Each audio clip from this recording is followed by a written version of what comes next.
This episode is brought to you by Prime Video. In the small town of Holland, Michigan, nothing is ever what it seems. Behind the tulip festivals and pretty houses lay dark secrets that threaten to tear a marriage apart. Nicole Kidman stars in this darkly twisted thriller about a wife and mother whose quest to uncover her husband's secrets may get her more than she bargained for. Holland, streaming on Prime Video March 27th. Last week was our first playoff game, and my plaque psoriasis was so itchy under all my gear. Sometimes just thinking about scratching could take me out of the moment. And then my doctor told me I could get clearer skin with a pill called Otezla. Otezla apremilast is a prescription medicine used to treat adult patients with plaque psoriasis for whom phototherapy or systemic therapy is appropriate. Otezla can help you get clearer skin after just 4 months. Okay, ready for the next game. Talking to my doctor about a pill was a total game changer. Don't use Otezla if you're allergic to it. Get medical help right away if you have trouble breathing or swallowing, swelling of the face, lips, tongue, throat, or arms. Severe diarrhea, nausea or vomiting, depression, suicidal thoughts, or weight loss can happen. Tell your doctor if any of these occur and if you have a history of depression or suicidal thoughts. Live in the moment. Ask your doctor about Otezla. Call 1-8444-OTEZLA or visit Otezla.com for prescribing info about cost, and more. The following episode contains themes that may be distressing to some audiences. See our show notes for a full list of content warnings as well as links to transcripts.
Magnus of Chartrulean.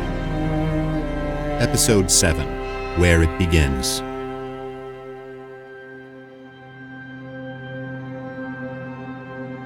It's the dream of every young politico to be granted access to the library of Idrica, a cornucopia of ancient wisdom and the most complete repository of Arcasian knowledge in existence. When I was young, I was lucky enough to be given the honor, thanks to the good word someone put in on my behalf, and so I spent several years in the seminary, studying the history of our planet, a heritage site protected by the mystics and the saints before them. The seminary is rumored to harbor secrets beyond imagining for those who can solve its many puzzles. I was personally never that motivated. But one day, I met someone who was.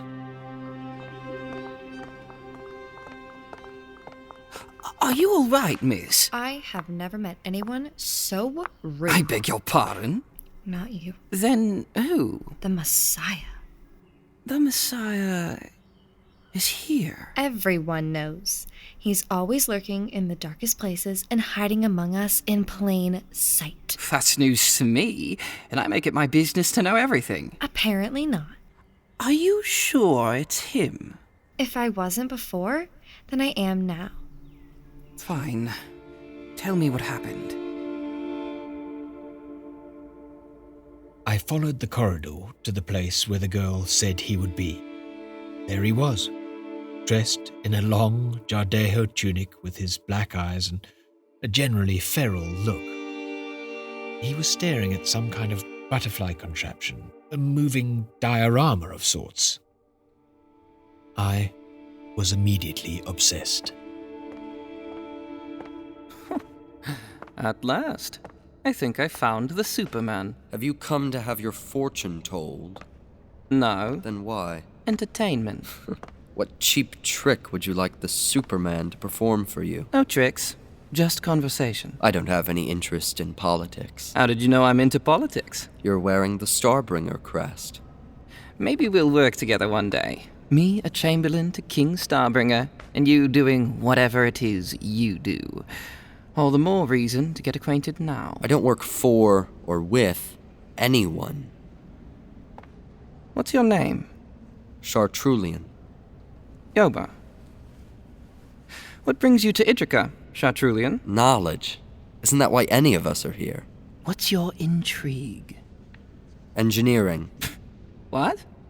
Are you joking? Why would I be? Shouldn't you be studying, I don't know, something more Jardeo-y? Technology is heavily intertwined with Jardeo. Only recently has it been less so. Will it help with all your Messiah stuff? Leave if you're going to be purposefully ignorant. I'm curious. What exactly is a Messiah supposed to do in this modern world anyway? Same as always. Guide humanity towards an enlightened and prosperous future. How? By choosing what happens next. I'm told you can see the future. Only what the gods allow me to see. Then how is that a choice? That's the problem. And exactly why I'm more interested in our past. Let me get this straight. You have a gift that allows you to see into the future, but choose to look into the past? Few people can look into the past very well. Seems straightforward to me. You just open a book. You clearly lack the capacity to understand. Then help me. Look at this automaton. This weird butterfly thing? It doesn't operate by magic. Someone built it. Imagine it as a metaphor for the past. When you look into the past, you can see the whole automaton. Who built it, how it works, the previous failed automatons, etc. I think I follow. Now imagine someone from the future is trying to sell you this same automaton, but they're only showing you the finished butterfly. Ah, huh. Our entire story is contained here in the seminary, in books, and, if you know where to look. What did you just do? The seminary is full of little curiosities, hidden doors and secret compartments, and in them, wisdom. Don't leave me in suspense. What did you just find? A message. What's it say? A butterfly cannot see the beauty of its own wings. Or something like that. That doesn't seem very useful. Not everything here is. This one's a little disappointing, actually. Do all messiahs run around solving puzzles? You'd have to ask my predecessor. I have to go. How can I find you again? If you're as clever as you think you are, I'm sure you'll figure something out.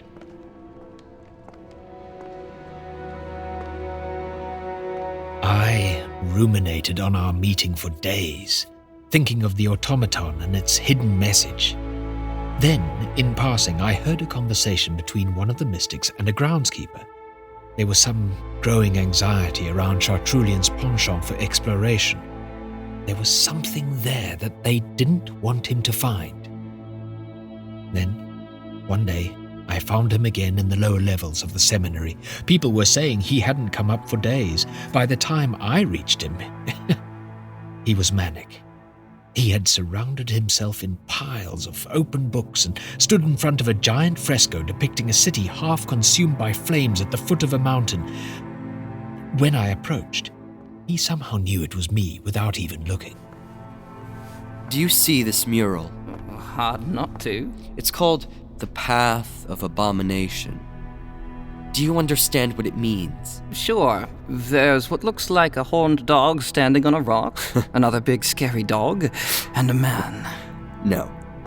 Is the dog the only animal you know? Evidently. This is everything.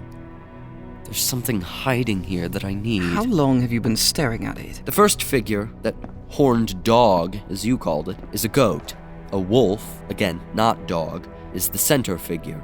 And the man? It's not a man, it's a child. Wouldn't the child come first? Is explaining this as hopeless as it seems? No, I think I get it. The goat must be us. The mountain, something like into knowledge. Now, the wolf, I'm not so sure. Could be many things, really.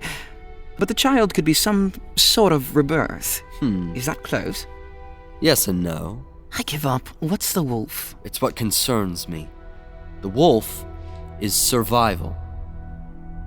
These symbols tell the story of our evolution. The city below, the potential consequences of our actions. I don't get it. Don't you see? The wolf is abomination. That sounds scary. I was content with dog. The path of abomination threatens everything that's constant. It's destroyed everything once before, 1,000 years ago. It was so devastating that they tried to erase it from history. Why did it fail? The mountain represents the challenges we face on the path to true enlightenment. If we, the goat, have not apexed the mountain before the path of abomination is invoked, chaos. Is that what all this fire means? This really is on the morbid side, now that I look at it. It could be wonderful. And it starts right here, where we're standing right now. Is this one of those choices? Yes. But it's more dangerous than I ever anticipated. I need to be convinced that humanity is worth the risk. The more I learn about our past, the more I'm starting to doubt it. That's a glib outlook for the Messiah. Aren't you supposed to save us all? Save? Don't misunderstand. An enlightened and prosperous future could be one without man. The Star Makers don't care if we live or die, only that our potential endures. To that end, I am their puppet. What happens to our potential if everyone dies? Someone somewhere else starts over, or the knowledge we leave behind is inherited. Sounds like a waste of time. The Star Makers don't experience time as we do. Real quick, is there a difference between gods and Star Makers? Because the nomenclature is getting a little confusing. There are no gods. I know that now. You praise gods, fear gods. The Star Makers just are. Maybe you should go easy. Maybe you should wake up. Our vanity causes us to look only at ourselves, but look out there. The Rao also have potential. We aren't unique or irreplaceable. We're just confusing potential with control. So, where do we go from here if both success and failure are hardwired in? I have found a way to give us both life and potential, if I can be convinced it's worth the risk. Are you asking for some outside perspective? I lack compassion or a sense of righteousness, but you do not. Could you show me that humanity is worth saving? I could try, but what would be in it for me? Maldero warned me about people like you. Like what, exactly? People who would try to use me. Everybody. Why did you really come down here? I'm just trying to be fair.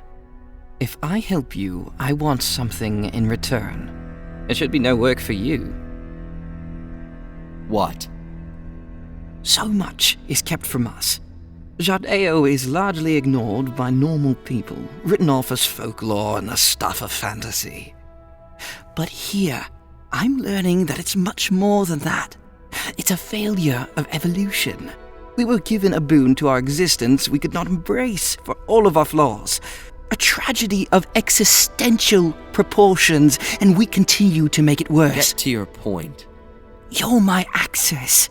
I want you to show me, prove to me that these Star Makers, that they're real. Why? Because as troubled as we are, people can be inherently good. If I'm going to spend my life as a public servant, I need to know that we can beat the darker aspects of our nature. That there's more to us than I can see. I think you have a deal. Now let's begin.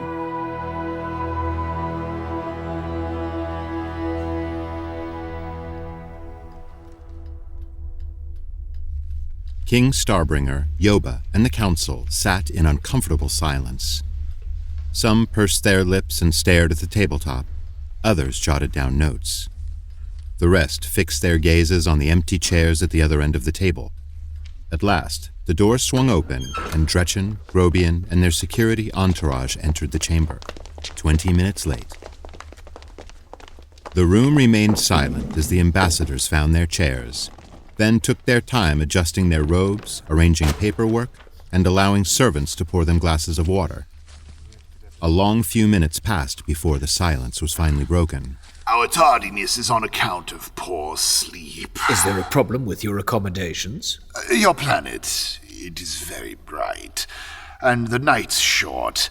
We're used to a less demanding schedule. Salt is everywhere. Is there no relief from it? My elbows are cracking. I'll have something sent for your elbows. Don't bother. Where's Sidar? Is his health not improving? He's not long for this world.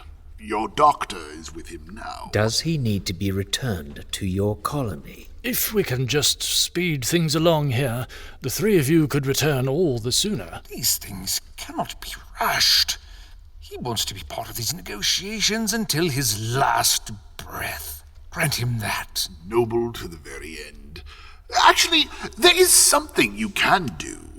As a symbol of our alliance moving forward, Sidar has tasked me to request for his passing be observed by your religious authority.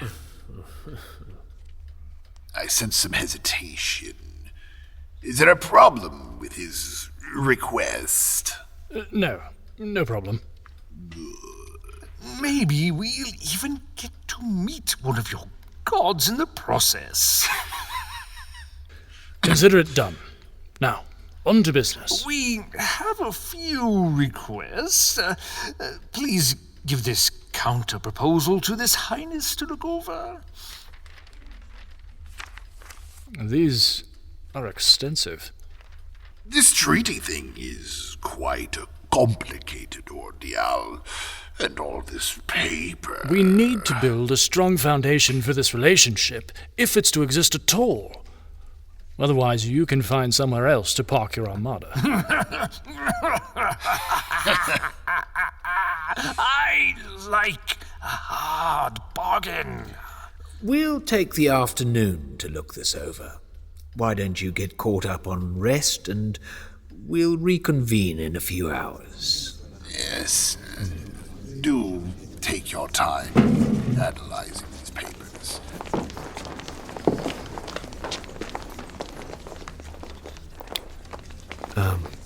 How exactly do you expect to satisfy their request for Sidar? Well, we start by asking nicely. If that doesn't work, and it probably won't, we'll just have to come up with something else. Right.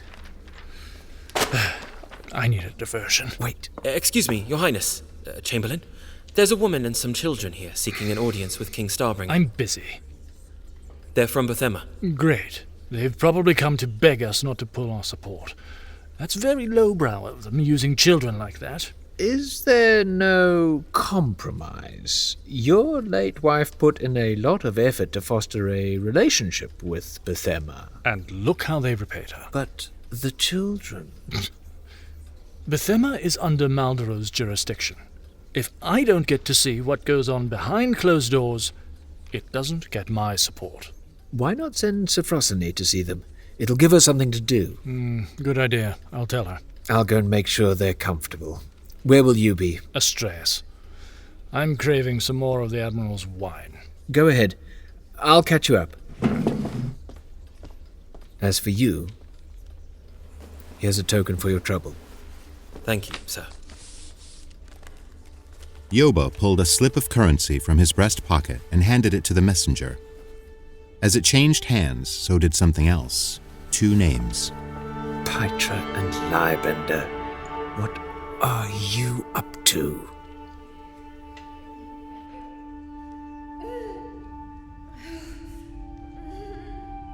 Are they in pain? No, not physical pain, but who knows what horrors they face in the void. Does seeing them bother you? Oh, no, of course not. I mean, I think I knew what to expect, but was just less ready for it than I'd hoped. In what way do you mean? I didn't think seeing this kind of thing again would trigger all these feelings. Again? You mean you've seen this before? The last time I was in an environment like this was with my mother. I see. Berserker. It's such an ugly word. Why do you call it that anyway? It changes you, strips you of who you are, and turns you into the worst version of yourself. We use the term madness lightly, but it really is like a slow destruction of one's self. A blurring of the lines between what's perceived and what's imagined, until the loss of dignity is total. In a way, these two were lucky. Their fates were rendered quickly. For others, it's been coming on more slowly. I'm so sorry. Who's that woman looking after them? She doesn't look like a nurse. My old matron is doing what she can to ensure their comfort. At least, until we can find our doctor. What do you mean, find your doctor? They haven't been seen by an actual doctor? We need someone with knowledge beyond what academic medicine provides. There's only one person like that I can trust. However, he is in the north. We lost communication after a blizzard overtook his encampment. We have no choice but to wait until it subsides. How long has it been? Weeks. Could be several more. But there's no time. Can no one just go in there and get him? There are efforts in progress. Is there no one else who can help in the meantime? Bethema, they have doctors. It's not possible. Not possible, or you haven't tried? Can you imagine the alarms we would raise? Fugitives walking into Bethema with an unidentified, malignant disease, no less. There has to be something you haven't thought of. Do you think we haven't tried everything we could think of by now? I'm not entirely convinced you have. And what would you do differently? I'm not sure, but I certainly wouldn't just be content waiting around. Content waiting around? First you dislike my ships, then you disapprove of the summit, and now you disapprove of how I handle the very few people in this world that I actually care about. Is there anything I am doing well? I don't mean to criticize. I just want to do more to help you. Just help. Please, let me try. Is this constant criticism the kind of help I have to look forward to from you? Because if it is, it does me no good. You got your hour out of me. Now playtime is over. I am contending with real, serious problems. I'm sorry. And whatever time I give to you is taking it away from time I should be spending helping them. Don't you dare talk to me like my time is worth less than yours. You forget who I am. And who do you think you are talking to exactly? I have told you once before, do not belittle me. Look, I'm sorry you're hurting, but... Hurting? Spare me your pity.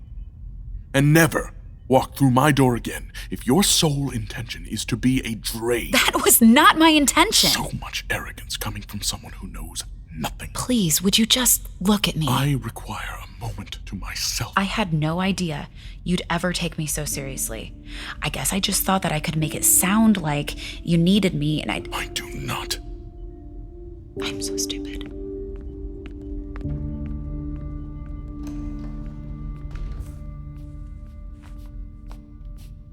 Your woman is very pretty, albeit on the younger side. She is not my woman. And I am not an idiot. Now stop that. Stop what? You're all up here.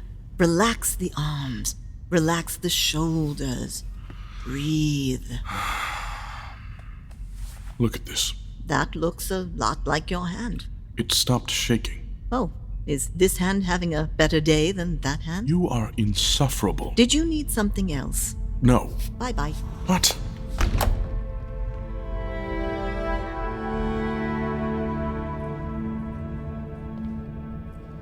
Hello? Hello? Hello?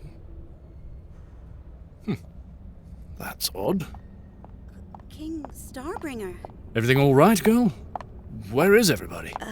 Well, Chartrulean is off somewhere with the princess, and Havelion took Cythaelia to the gym. Should I fetch them, or the Admiral? Ah, yes. The Admiral, please. I don't want to ruin any of the kids' fun. Okay. Be back in a moment.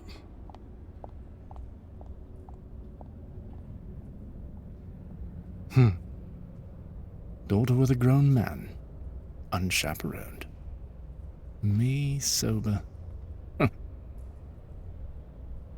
This is all right. Right? Would you have allowed it? Of course you would have.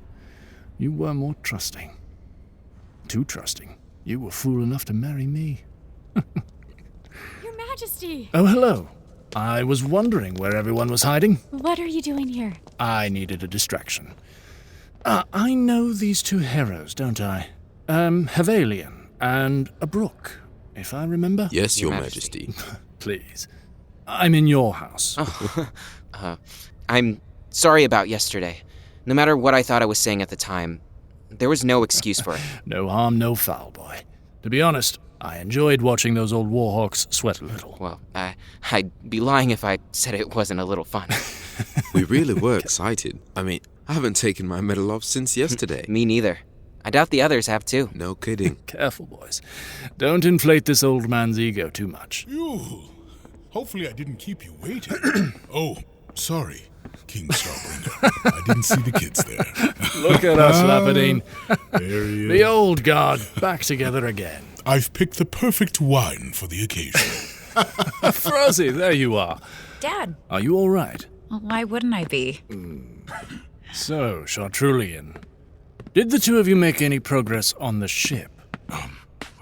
Sophrosyne had some very interesting ideas. Oh, did I now? Does that mean you'll take the commission? Wait, don't you want to hear about it first? If my opinion has any weight, I'm going to need Chartrulean's full attention for the next phase. We have a lot of work to do. Actually, I have some thoughts. Seriously? Wonderful. What are you doing? Let's unwind a bit and talk. I've come to get drunk. Oh, boy. You really should lay off the wine. Well, if that's going to be your attitude, why don't you head home and entertain our visitors from Bethema? They've brought some children to parade around the capital. Children?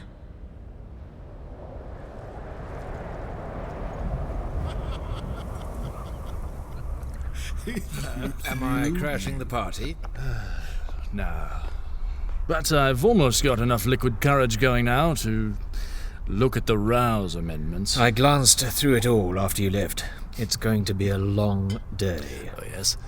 What are your takeaways? They want more concessions from us. On what grounds? Whatever grounds we're willing to give them. Of course. How about a toast? Thank you, Admiral, but I think I should pass. Give it to Chartrulean. I can tolerate it. Come on, Lapadine. Don't be stingy. There's only so much in the bottle, and you drank half already. A toast to the old guard and the new. I will never acquire a taste for that. You'd live longer. Is that your excuse? I'm the king. I don't need an excuse. Some tea for the Chamberlain, and a little something to settle the stomach. My goodness. Have you been hiding her all this time? She's very attentive. Too attentive. Is there such a thing? The poor woman just wants you to be well. How about you, Yoba? Chartrulean is letting a good woman go to waste. Well, the tea is very good. I'll give her that. This is the most fun I've had in a while. A time like this is in rare supply these days. Verily. Better enjoy it while we can, eh? How are negotiations going? Why are you looking at me like that? Because Yoba wonders why we're even going through the motions. And he wants us to give them the benefit of the doubt. Interesting. Why? What have you observed? So far, no indication they're preparing to retaliate. The Zizathus is right where they left it, along with the rest of their armada. Things could get complicated if Sidar dies on our watch. They don't seem too worried about that either. So, how do you kids plan on spending all our money? I, for one, would like to get moving on the Jardakai recruits. Oh, yes? What's your plan there? Havelion and I travel to Idrica in less than a week's time. I'm not exactly sure what we're doing when we get there. Get people good and excited. Hold an assembly or two. I'll think about it. Havelion has some good ideas. We'll also need to get Astreus ready to expand our little family. So far, people have been hesitant to involve themselves in our business for political reasons. What we really need is someone of Yoba's talents. Not so fast. I need him at the negotiation table. Oh, thank you very much. Talk about me like I'm not even here. What's that? Out on the flats. Just south of the ridge. Now that's a rare sight. Looks like a herd of moss boar. Bit far from home, wouldn't you say? I've seen them out around our country residence. They must be desperate to be all the way out here, looking for food. Still hard to imagine that this was a sea long ago. There are lichen out there that they can eat, but agreed, troubling. That one bringing up the rear is not a boar, but a lone wolf. No doubt he'll soon be making dinner of one of them. No, it's not what you think. Even the animals have learned that food is scarce. Sometimes a pack will find a herd and protect it from the other predators. Occasionally, a member of the herd falls behind, and that's what sustains the pack. Isn't the herd afraid of the wolf? Well, yes, probably, but they seem to have come to some sort of an understanding. Such an interesting phenomenon. Chartrulean was transfixed on the wolf. One of the last surviving predators in the wild, the wolves were impressive creatures, and the sighting was incredibly rare. It was monstrous, much larger than any man, but this one appeared old and ragged. Its head swayed listlessly as it walked, nearly dragging its long, shaggy mane across the ground. Its snout hung open, revealing teeth the length and girth of a man's finger. Its eyes were blood red from the stress of the journey, and its large paws were weighed down by caked salt. The last thing Chartrulean noticed disturbed him the most. It was emaciated. The wolf was so dedicated to its mission that it had rather starve than attack the herd. Suddenly, almost as if it felt Chartrulean's gaze, the monster stopped in its tracks and looked directly at him. Even from a distance, the sudden awareness of one another sent shudders down his spine.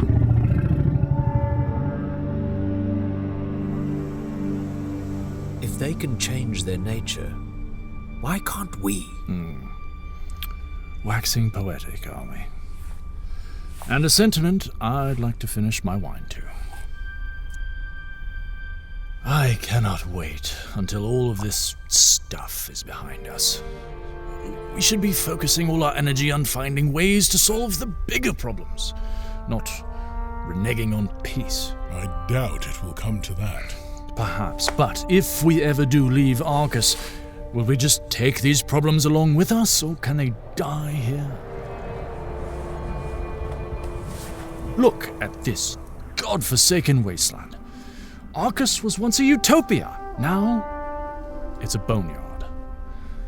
I won't stand still and watch us be swallowed by the blight.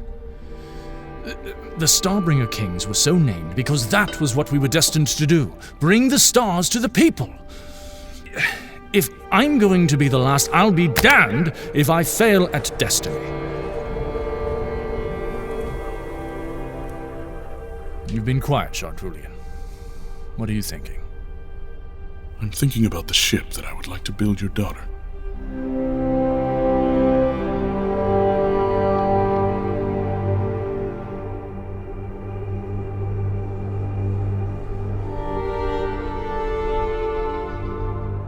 The Madness of Chartrulean was created by H.M. Radcliffe. Original music by Sean Renner, performed by Sean Renner and the Invoke String Quartet. Editing and sound design by H.M. Radcliffe and Edward Calvi, with additional sound design by Will Fox. Narrated by Michael de la Mancha.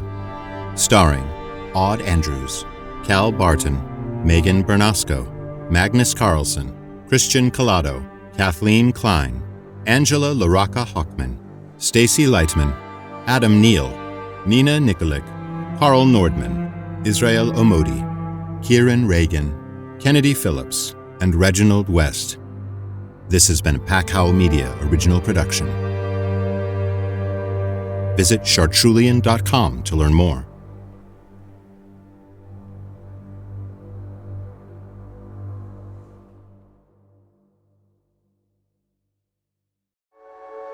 If you're a fan of immersive audio fiction, you won't want to miss out on these shows from Pack Howl Media. The Madness of Chartrulean. Will this world accept my vision of the future? Or is all of this a mistake? The Nebulous Saga. You killed my family. They killed mine. And for 10 years, I've been making the Alliance pay. Tales for Howling at the Full Moon. It is not my worth that brings me here.